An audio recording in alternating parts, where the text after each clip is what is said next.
Very good morning. Thanks for being with us here on India Today. I'm Chaiti Narula joining you with all the top stories. We're cutting live in just about a bit to Prime Minister's last Mann Ki Baat address of 2021. Listen. 2021 की विदाई और 2022 के स्वागत की तैयारी में जुटे ही होंगे। नए साल पर हर व्यक्ति, हर संस्था आने वाले साल में कुछ और बेहतर करने, बेहतर बनने के संकल्प लेते हैं। पिछले 7 सालों से हमारी ये मन की बात भी व्यक्ति की, समाज की, देश की अच्छाइयों को उजागर कर और अच्छा करने और अच्छा बनने की प्रेरणा देती आई है। इन 7 वर्षों में मन की बात करते हुए मैं सरकार की उपलब्धियों पर भी चर्चा कर सकता था। आपको भी अच्छा लगता, आपने भी सराहा होता, लेकिन ये मेरा दशकों का अनुभव है कि मीडिया की चमक दमक से दूर, अखबारों की सुर्खियों से दूर कोटि कोटि लोग हैं जो बहुत कुछ अच्छा कर रहे हैं। वो देश के आने वाले कल के लिए अपना आज खपा रहे हैं। वो देश की आने वाली पीढ़ियों के लिए अपने प्रयासों पर आज जी जान से जुटे रहते हैं। ऐसे लोगों की बात बहुत सुकून देती है, गहरी प्रेरणा देती है। मेरे लिए मन की बात हमेशा से ऐसे ही लोगों के प्रयासों से भरा हुआ, खिला हुआ, सजा हुआ एक सुंदर उपवन रहा है। और मन की बात में तो हर महीने मेरी मशक्कत ही इस बात पर होती है, इस उपवन की कौन सी पंखुड़ी आपके बीच लेकर के आऊं। मुझे खुशी है कि हमारी बहुरत्ना वसुंधरा के पुण्य कार्यों का अविरल प्रवाह निरंतर बहता रहता है। और आज जब देश अमृत महोत्सव मना रहा है, तो ये जो जनशक्ति है, जन जन की शक्ति है, उसका उल्लेख, उसके प्रयास, उसका परिश्रम भारत के और मानवता के उज्जवल भविष्य के लिए एक तरह से गारंटी देता है। साथियों, ये जनशक्ति की ही ताकत है, सबका प्रयास है कि भारत 100 साल में आई सबसे बड़ी महामारी से लड़ सका। हम हर मुश्किल समय में एक दूसरे के साथ एक परिवार की तरह खड़े रहे। अपने मोहल्ले या शहर में किसी की मदद करना हो, जिससे जो बना उससे ज्यादा करने की कोशिश की। आज विश्व में वैक्सीनेशन के जो आंकड़े हैं, उनकी तुलना भारत से करें तो लगता है कि देश ने कितना अभूतपूर्व काम किया है, कितना बड़ा लक्ष्य हासिल किया है। वैक्सीन की 140 करोड़ डोज के पड़ाव को पार करना प्रत्येक भारतवासी की अपनी उपलब्धि है। ये प्रत्येक भारतीय का व्यवस्था पर भरोसा दिखाता है, विज्ञान पर भरोसा दिखाता है, वैज्ञानिकों पर भरोसा दिखाता है और समाज के प्रति अपने दायित्वों को निभा रहे हम भारतीयों की इच्छा शक्ति का प्रमाण भी है। लेकिन साथियों, हमें ये भी ध्यान रखना है कि कोरोना का एक नया वेरिएंट दस्तक दे चुका है। पिछले 2 वर्षों का हमारा अनुभव है कि इस वैश्विक महामारी को परास्त करने के लिए एक नागरिक के तौर पर हमारा खुद का प्रयास बहुत महत्वपूर्ण है। ये जो नया ओमिक्रॉन वेरिएंट आया है, उसका अध्ययन हमारे वैज्ञानिक लगातार कर रहे हैं। हर रोज नया डेटा उन्हें मिल रहा है, उनके सुझावों पर काम हो रहा है। ऐसे में स्वयं की सजगता, स्वयं का अनुशासन कोरोना के इस वेरिएंट के खिलाफ देश की बहुत बड़ी शक्ति है। हमारी सामूहिक शक्ति ही कोरोना को परास्त करेगी। इसी दायित्व बोध के साथ हमें 2022 में प्रवेश करना है। मेरे प्यारे देशवासियों, महाभारत के युद्ध के समय भगवान श्री कृष्ण ने अर्जुन को कहा था, नभः स्पुरुषम दीप्तम, यानी गर्व के साथ आकाश को छूना। ये भारतीय वायुसेना का आदर्श वाक्य भी है। मां भारती की सेवा में लगे अनेक जीवन आकाश की इन बुलंदियों को रोज गर्व से छूते हैं। हमें बहुत कुछ सिखाते हैं। ऐसा ही एक जीवन रहा ग्रुप कैप्टन वरुण सिंह का। वरुण सिंह उस हेलीकॉप्टर को उड़ा रहे थे जो इस महीने तमिलनाडु में हादसे का शिकार हो गया। उस हादसे में हमने देश के पहले सीडीएस जनरल बिपिन रावत और उनकी पत्नी समेत कई वीरों को खो दिया। वरुण सिंह भी मौत से कई दिन तक जाबाजी से लड़े, लेकिन फिर वो भी हमें छोड़कर चले गए। वरुण जब अस्पताल में थे उस समय मैंने सोशल मीडिया पर कुछ ऐसा देखा जो मेरे हृदय को छू गया। इस साल अगस्त में ही उन्हें शौर्य चक्र दिया गया था। इस सम्मान के बाद उन्होंने अपने स्कूल के प्रिंसिपल को एक चिट्ठी लिखी थी। इस चिट्ठी को पढ़कर मेरे मन में पहला विचार यही आया कि सफलता के शीर्ष पर पहुंचकर भी वे जड़ों को सींचना नहीं भूले। दूसरा कि जब उनके पास सेलिब्रेट करने का समय था तो उन्होंने आने वाली पीढ़ियों की चिंता की। वो चाहते थे कि जिस स्कूल में वो पढ़े वहां के विद्यार्थियों की जिंदगी भी एक सेलिब्रेशन बने। अपने पत्र में वरुण सिंह जी ने अपने पराक्रम का बखान नहीं किया, बल्कि अपनी असफलताओं की बात की। कैसे उन्होंने अपनी कमियों को काबिलियत में बदला, इसकी बात की। इस पत्र में एक जगह उन्होंने लिखा है, it is okay to be mediocre, not everyone will excel at school and not everyone will be able to score in the 90s. If you do, it is an amazing achievement and must be applauded. However, if you don't think that you are meant to be mediocre. You may be mediocre in school, but it is by no means a measure of things to come in life. Find your calling. It could be art, music, graphic design, literature, etc. Whatever you work towards, be dedicated, do your best. Never go to bed thinking, I could have put in more efforts. साथियों, औसत से असाधारण बनने का उन्होंने जो मंत्र दिया है वो भी उतना ही महत्वपूर्ण है। इसी पत्र में वरुण सिंह ने लिखा है, never lose hope, never think that you cannot be good at what you want to be. It will not come easy. It will take sacrifice of time and comfort. I was mediocre and today I have reached difficult milestone in my career. Do not think that 12th board marks decide what you are capable of achieving in life. Believe in yourself and work towards it.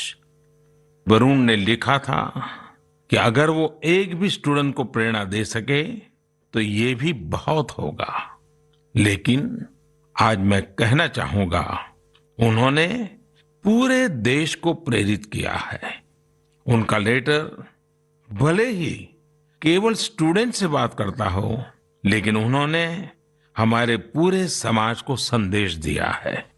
साथियों, हर साल मैं ऐसे ही विषयों पर विद्यार्थियों के साथ परीक्षा पर चर्चा करता हूं। इस साल भी एग्जाम से पहले मैं स्टूडेंट्स के साथ चर्चा करने की प्लानिंग कर रहा हूं। इस कार्यक्रम के लिए 2 दिन बाद 28 दिसंबर से mygov.in पर रजिस्ट्रेशन भी शुरू होने जा रहा है। ये रजिस्ट्रेशन 28 दिसंबर से 20 जनवरी तक चलेगा। इसके लिए क्लास 9 से 12 तक के स्टूडेंट्स, टीचर्स और पेरेंट्स के लिए ऑनलाइन कंपटीशन भी आयोजित होगा। मैं चाहूंगा कि आप सब इसमें जरूर हिस्सा लें। आपसे मुलाकात करने का मौका मिलेगा। हम सब मिलकर परीक्षा, करियर, सफलता और विद्यार्थी जीवन से जुड़े अनेक पहलुओं पर मंथन करेंगे। मेरे प्यारे देशवासियों, मन की बात में अब मैं आपको कुछ सुनाने जा रहा हूं जो सरहद के पार कहीं बहुत दूर से आई हैं। ये आपको आनंदित भी करेंगी और हैरान भी कर देंगी। वंदे मातरम, वंदे मातरम, सुजलां सुफलां मलयजशीतलां, स्वास्थ्ये श्यामलां मातरम्, वन्दे मातरम्। शुभ्रे ज्योत्स्ना पुलकितयामिनी, फूलकुसुमितं नृमन्दहासावनी, सुहासिनी सुमधुरभाषिणी, सुखदं वरदं मातरम्, वन्दे मातरम्, वन्दे मातरम्। मुझे पूरा विश्वास है कि ये सुनकर आपको बहुत अच्छा लगा होगा, गर्व की अनुभूति हुई होगी। वंदे मातरम में जो भाव निहित है वो हमें गर्व और जोश से भर देता है। साथियों, आप ये जरूर सोच रहे होंगे कि आखिर ये खूबसूरत वीडियो कहाँ का है, किस देश से आया है। इसका जवाब आपकी हैरानी और बढ़ा देगा। वंदे मातरम प्रस्तुत करने वाले ये स्टूडेंट्स ग्रीस के हैं। वहां वे इलिया के हाई स्कूल में पढ़ाई करते हैं। इन्होंने जिस खूबसूरती और भाव के साथ वंदे मातरम गाया है वो अद्भुत और सराहनीय है। ऐसे ही प्रयास दो देशों के लोगों को और करीब लाते हैं। मैं ग्रीस के इन छात्र छात्राओं और उनके टीचर्स का अभिनंदन करता हूं। आजादी के अमृत महोत्सव के दौरान किए गए उनके प्रयास की सराहना करता हूं। साथियों, मैं लखनऊ के रहने वाले नीलेश जी की एक पोस्ट की भी चर्चा करना चाहूंगा। नीलेश जी ने लखनऊ में हुए एक अनूठे ड्रोन शो की बहुत प्रशंसा की है। ये ड्रोन शो लखनऊ के रेसिडेंसी क्षेत्र में आयोजित किया गया था। 1857 के पहले स्वतंत्रता संग्राम की गवाही रेसिडेंसी की दीवारों पर आज भी नजर आती है। रेसिडेंसी में हुए ड्रोन शो में भारतीय स्वतंत्रता संग्राम के अलग अलग पहलुओं को जीवंत बनाया गया। चाहे चौरी चौरा आंदोलन हो, काकोरी ट्रेन की घटना हो या फिर नेताजी सुभाष बाबू का अदम्य साहस और पराक्रम, इस ड्रोन शो ने सबका दिल जीत लिया।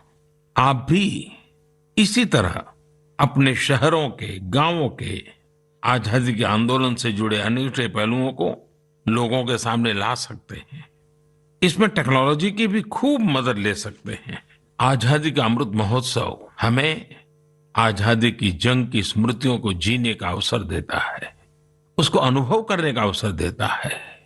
ये देश के लिए नए संकल्प लेने का, कुछ कर गुजरने की इच्छा शक्ति दिखाने का प्रेरक उत्सव है, प्रेरक अवसर है।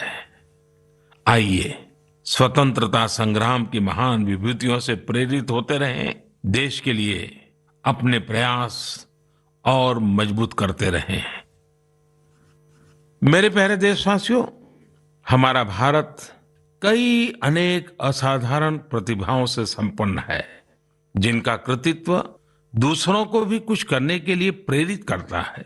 ऐसे ही एक व्यक्ति हैं तेलंगाना के डॉक्टर कुरेला विठलाचार्य जी। उनकी उम्र 84 साल है।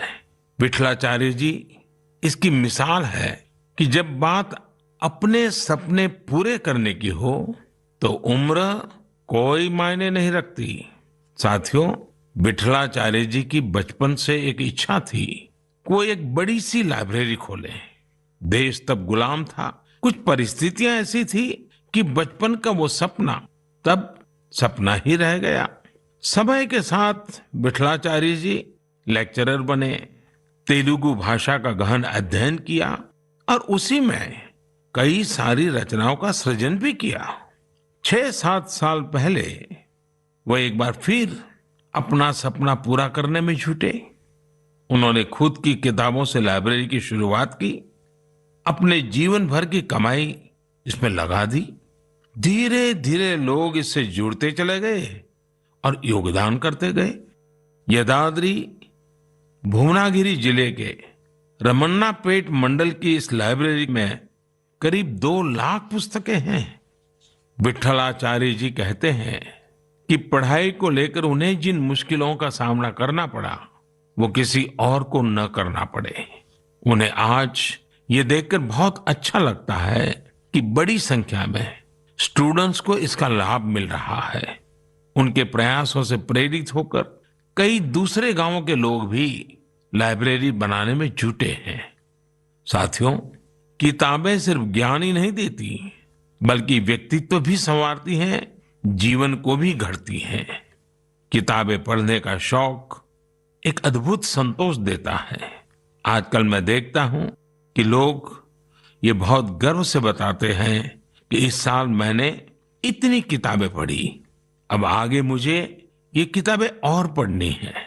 ये एक अच्छा ट्रेंड है जिसे और बढ़ाना चाहिए। मैं भी मन की बात के श्रोताओं से कहूंगा कि आप इस वर्ष की अपनी उन 5 किताबों के बारे में बताएं जो आपकी पसंदीदा रही हैं। इस तरह से आप 2022 में दूसरे पाठकों को अच्छी किताबें चुनने में भी मदद कर सकेंगे। ऐसे समय में जब हमारा स्क्रीन टाइम बढ़ रहा है, बुक रीडिंग अधिक से अधिक पॉपुलर बने, इसके लिए भी हमें मिलकर प्रयास करना होगा। मेरे प्यारे देशवासियों, हाल ही में मेरा ध्यान एक दिलचस्प प्रयास की ओर गया है। ये कोशिश हमारे प्राचीन ग्रंथों और सांस्कृतिक मूल्यों को भारत ही नहीं बल्कि दुनिया भर में लोकप्रिय बनाने की है। पुणे में भंडारकर ओरिएंटल रिसर्च इंस्टीट्यूट नाम का एक सेंटर है। इस संस्थान ने दूसरे देशों के लोगों को महाभारत के महत्व से परिचित कराने के लिए ऑनलाइन कोर्स शुरू किया है। आप ये जानकर हैरान रह जाएंगे कि ये कोर्स भले अभी शुरू किया गया है, लेकिन इसमें जो कंटेंट पढ़ाया जाता है उसे तैयार करने की शुरुआत 100 साल से भी पहले हुई थी। जब इंस्टीट्यूट ने इससे जुड़ा कोर्स शुरू किया तो उसे जबरदस्त रिस्पांस मिला।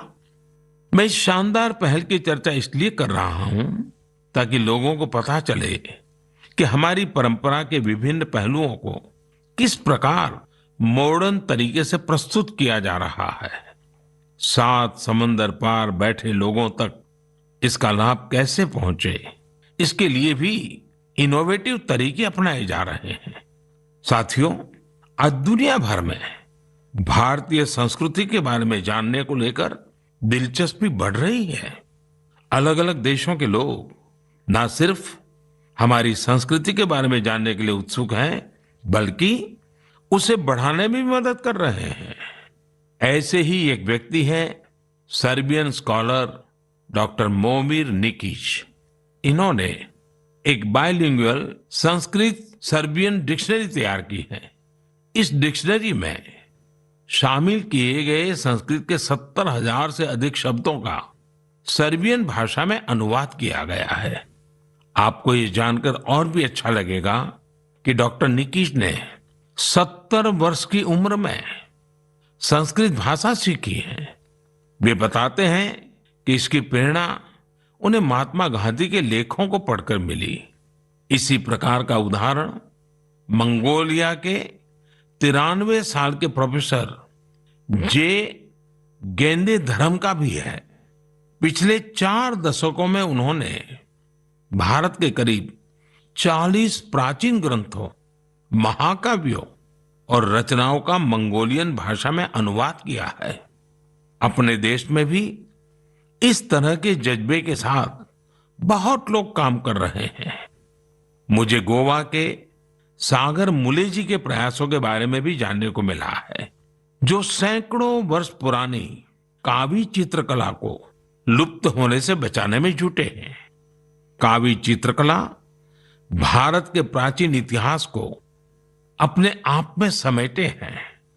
दरअसल काव का अर्थ होता है लाल मिट्टी।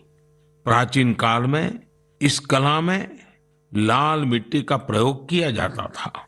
गोवा में पुर्तगाली शासन के दौरान वहां से पलायन करने वाले लोगों ने दूसरे राज्यों के लोगों का भी इस अद्भुत चित्रकला से परिचय कराया। समय के साथ ये चित्रकला लुप्त होती जा रही थी, लेकिन सागर मुले जी ने इस कला में नई जान फूंक दी है। उनके इस प्रयास को भरपूर सराहना भी मिल रही है। साथियों, एक छोटी सी कोशिश, एक छोटा कदम भी हमारी समृद्ध कलाओं के रक्षण में बहुत बड़ा योगदान दे सकता है।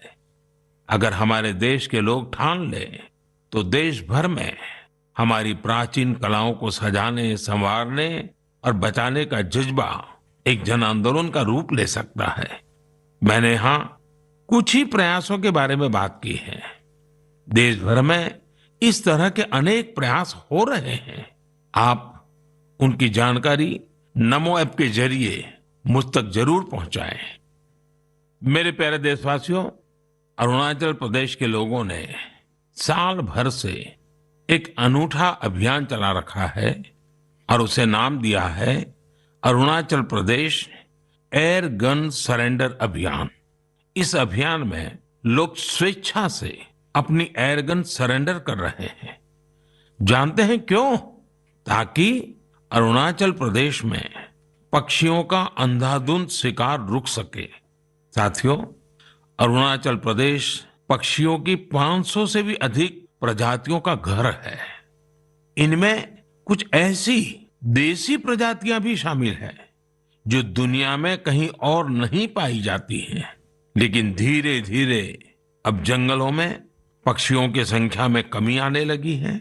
इसे सुधारने के लिए ही अब ये एयरगन सरेंडर अभियान चल रहा है। पिछले कुछ महीनों में पहाड़ से मैदानी इलाकों तक, एक कम्युनिटी से लेकर दूसरी कम्युनिटी तक, राज्य में हर तरफ लोगों ने इसे खुले दिल से अपनाया है। अरुणाचल के लोग अपनी मर्जी से अब तक 1600 से ज्यादा एयरगन सरेंडर कर चुके हैं। मैं अरुणाचल के लोगों की इसके लिए प्रशंसा करता हूं, उनका अभिनंदन करता हूं।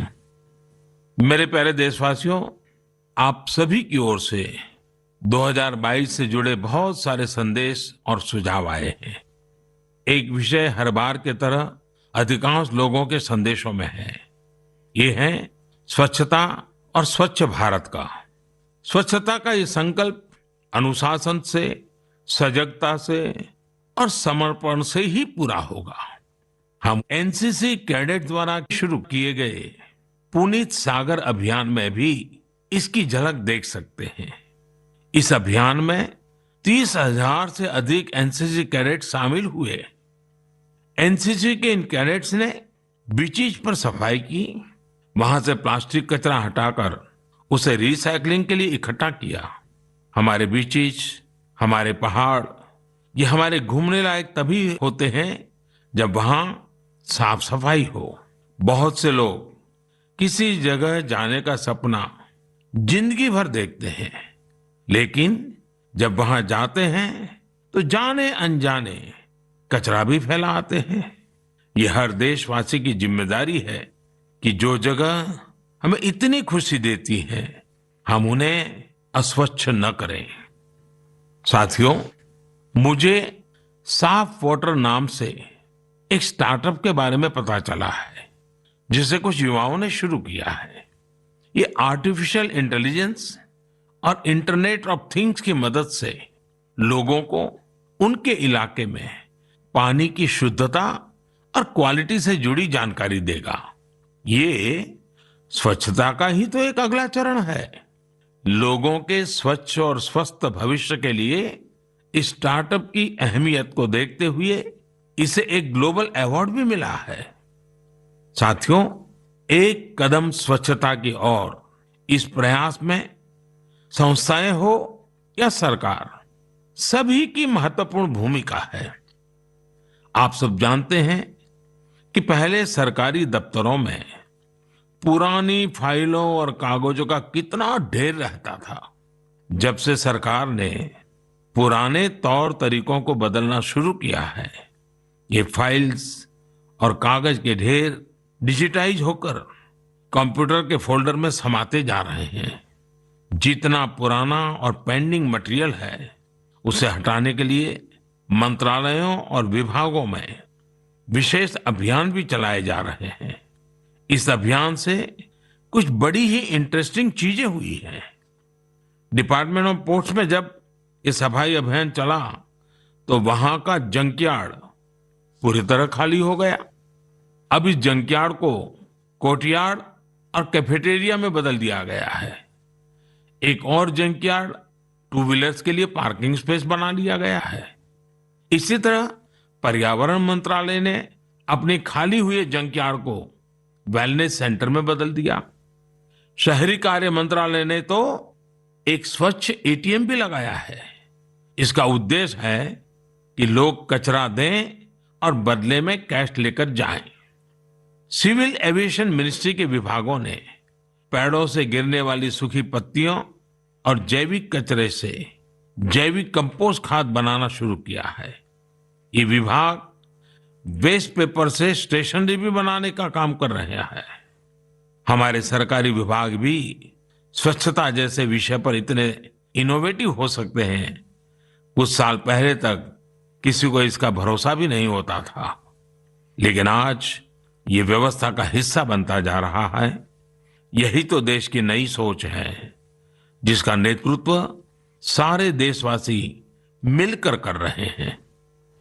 मेरे प्यारे देशवासियों, मन की बात में इस बार भी हमने ढेर सारे विषयों पर बात की। हर बार की तरह एक महीने बाद हम फिर मिलेंगे, लेकिन 2022 में हर नई शुरुआत अपने सामर्थ्य को पहचानने का भी एक अवसर लाती है। जिन लक्ष्यों की पहले हम कल्पना भी नहीं करते थे, आज देश उनके लिए प्रयास कर रहा है। हमारे यहां कहा गया है, क्षणशः कणश्चैव विद्याम अर्थंच साधयेत्। क्षणे नष्टे कुतो विद्या, कणे नष्टे कुतो धनम। यानी जब हमें विद्या अर्जित करनी हो, कुछ नया सीखना हो, करना हो, तो हमें हर एक क्षण का इस्तेमाल करना चाहिए। और जब हमें धन अर्जन करना हो, यानी उन्नति प्रगति करनी हो, तो हर एक कण का यानी हर संसाधन का समुचित इस्तेमाल करना चाहिए। क्योंकि क्षण के नष्ट होने से विद्या और ज्ञान चला जाता है, और कण के नष्ट होने से धन और प्रगति के रास्ते बंद हो जाते हैं। ये बात हम सब देशवासियों के लिए प्रेरणा है। हमें कितना कुछ सीखना है, नए नए इनोवेशंस करने हैं, नए नए लक्ष्य हासिल करने हैं। इसलिए हमें एक क्षण गंवाए बिना लगना होगा। हमें देश को विकास की नई ऊंचाई पर लेकर जाना है। इसलिए हमें अपने हर संसाधन का पूरा इस्तेमाल करना होगा। ये एक तरह से आत्मनिर्भर भारत का भी मंत्र है, क्योंकि हम जब अपने संसाधनों का सही इस्तेमाल करेंगे, उन्हें व्यर्थ नहीं होने देंगे, तभी तो हम लोकल की ताकत पहचानेंगे, तभी तो देश आत्मनिर्भर होगा। इसलिए आइए हम अपना संकल्प दोहराएं कि बड़ा सोचेंगे, बड़े सपने देखेंगे और उन्हें पूरा करने के लिए जी जान लगा देंगे। और हमारे सपने केवल हम तक ही सीमित नहीं होंगे। हमारे सपने ऐसे होंगे जिनसे हमारे समाज और देश का विकास जुड़ा हो। हमारी प्रगति से देश की प्रगति के रास्ते खुले। और इसके लिए हमें आज ही लगना होगा, बिना एक क्षण गवाए, बिना एक कण गवाए। मुझे पूरा भरोसा है इसी संकल्प के साथ आने वाले साल में देश आगे बढ़ेगा और 2022 एक नए भारत के निर्माण का स्वर्णिम पृष्ठ बनेगा। इसी विश्वास के साथ आप सभी को 2022 की ढेर सारी शुभकामनाएं। बहुत बहुत धन्यवाद।